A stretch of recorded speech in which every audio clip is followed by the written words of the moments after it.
How one design broke every rule at once. At first glance, it looked wrong. Not unconventional, wrong. Proportions that defied balance. Lines that ignored tradition. A layout no textbook would ever recommend. Engineers across the industry dismissed it immediately, certain it would fail before it ever reached the road. They were wrong. This car didn't break one rule. It broke all of them simultaneously. And in doing so, it exposed how fragile those rules had become. To understand why this design shocked an entire industry, we need to return to a moment of stagnation. Car design had settled into patterns optimized for predictability. Platforms were shared. Architectures repeated. Innovation existed, but only inside carefully drawn boundaries. Rules weren't questioned. They were inherited. Then a small, isolated design team decided to ignore the inheritance. They began with a dangerous assumption that most automotive rules existed not because they were correct, but because they were convenient. Weight distribution formulas, engine placement doctrines, structural hierarchies, even the relationship between driver and machine. All of it, they believed, had been optimized for manufacturing, not for experience. So they wiped the slate clean. The engine went where it wasn't supposed to. The cabin shifted forward beyond accepted limits. Structural members crossed paths. Engineers were taught to keep separate. Systems that traditionally lived apart were stacked, intertwined, and forced to cooperate. From the outside, the car looked confused. From the inside, it was radical coherence. Early simulations horrified reviewers. Stress flowed in unfamiliar patterns. Load paths defied expectation. Safety models failed because they were built on assumptions this car refused to honor. Several internal reviews recommended immediate cancellation. But when the first prototype rolled under its own power, something unexpected happened. It felt right. The weight distribution produced balance where theory predicted chaos. The unusual structure absorbed impacts differently, dispersing force instead of concentrating it. Visibility improved. Driver feedback sharpened. The car behaved like it had been designed by instinct rather than rule books. The engineers realized what they had done. By breaking every rule at once, they hadn't created disorder. They had created a new system, one that worked precisely because it refused to obey the old one. And as testing expanded, the implications of that decision began to terrify the people who understood it best. Because if this design worked, then everything the industry believed about correct design was suddenly negotiable. As testing intensified, disbelief gave way to unease. The prototype continued performing in ways no existing framework could properly explain. Every metric contradicted expectations. Weight placement that should have induced instability instead delivered calm precision. Structural intersections predicted to amplify stress instead softened it.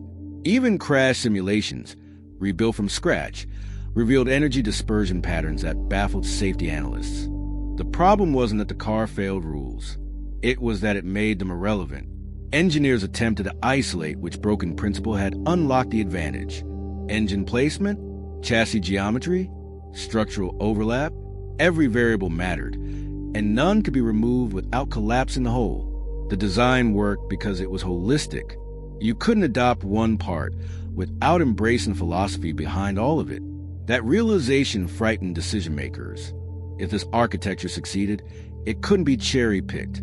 It demanded a fundamental rewrite of design doctrine, manufacturing logic, and safety validation. It would render decades of accumulated best practices obsolete overnight. The risk wasn't technical. It was institutional. Inside the company, resistance hardened. Senior engineers questioned the wisdom of abandoning proven methodologies. Manufacturing leaders warned the design would break tooling, supply chains, and assembly workflows. Legal teams flagged the absence of regulatory precedent. Marketing couldn't explain it. Sales couldn't categorize it. Everyone saw the danger of being first. But the prototype refused to cooperate with fear. On the road, it delivered a driving experience that felt uncannily intuitive. Drivers adapted instantly, as if the car corrected assumptions they didn't know they held. Visibility reduced cognitive load. The unconventional seating position sharpened spatial awareness. Inputs felt lighter because the structure worked with the driver rather than against them. Even long-term fatigue tests revealed something unexpected. Drivers emerged less exhausted than usual. The car reduced strain, not through comfort features, but through alignment. It simply made sense to the body. That discovery shifted the conversation. This wasn't just a technical breakthrough.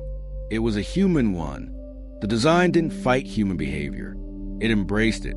And by doing so, it challenged the industry's obsession with forcing people to adapt to machines. Yet success bred a new kind of pressure. Competitors noticed. Quiet inquiries arrived.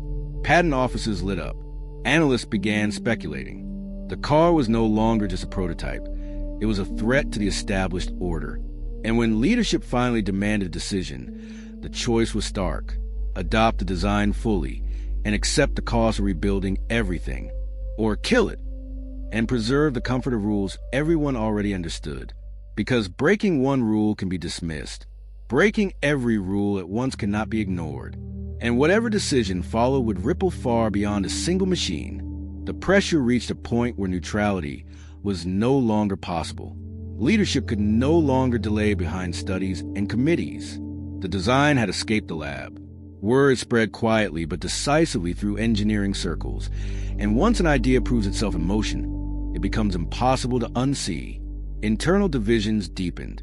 One side argued that the design was too disruptive, that the industry depended on shared assumptions for safety, scalability, and trust. If every rule could be broken, then no rule was safe. Certification processes would collapse. Manufacturing ecosystems would fracture. The cost of rewriting decades of knowledge would be enormous and irreversible. The other side saw something different. They saw liberation. They argued that rules had calcified into limitations. That innovation had slowed not because ideas ran out, but because courage had. This design wasn't chaos. It was coherence on a higher level. A system that worked because it respected physics and human behavior more honestly than inherited formulas ever had. To settle the argument, leadership approved an extreme validation program. The prototype was subjected to conditions no production vehicle was expected to survive. Offset impacts at unconventional angles. Repeated stress cycles designed to expose structural fatigue. Emergency maneuvers under unpredictable load transfer. Every test was designed to force the design to confess its weaknesses. Instead, it revealed a pattern. When stressed, the structure didn't fail catastrophically. It redistributed. When overloaded, systems didn't collapse. They compensated. The intersections that once alarmed analysts acted as force-sharing nodes, spreading energy through paths traditional designs never allowed. Even failures behaved differently. Parts bent instead of snapping. Deformation occurred where it could be controlled. Damage localized itself away from occupants. The car didn't resist physics. It negotiated with it. That negotiation changed everything. Safety teams began rewriting assumptions. Engineers rewrote models. What once looked like rule breaking began to look like rule evolving. The design wasn't rejecting engineering wisdom. It was updating it. But evolution demands sacrifice. Manufacturing leaders delivered grim reports. Existing factories couldn't build this car without massive retooling. Supplier contracts would collapse. Training programs would become obsolete. The financial risk was staggering.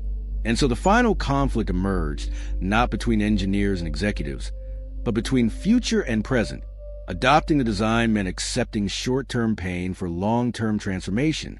Rejecting it meant preserving stability, while quietly admitting stagnation. The decision would not just determine the fate of one car.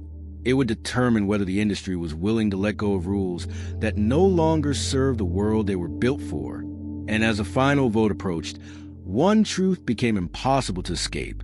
This design had already won. The only question left was whether anyone had the courage to admit it. The decision was made in a room filled with hesitation rather than applause. Leadership approved the design, but not as a revolution, not as a clean break from the past. They chose a compromise that would change everything quietly. The car would enter the world, but stripped of its most radical expressions. Some intersections were softened. Certain layouts were adjusted to fit existing validation paths.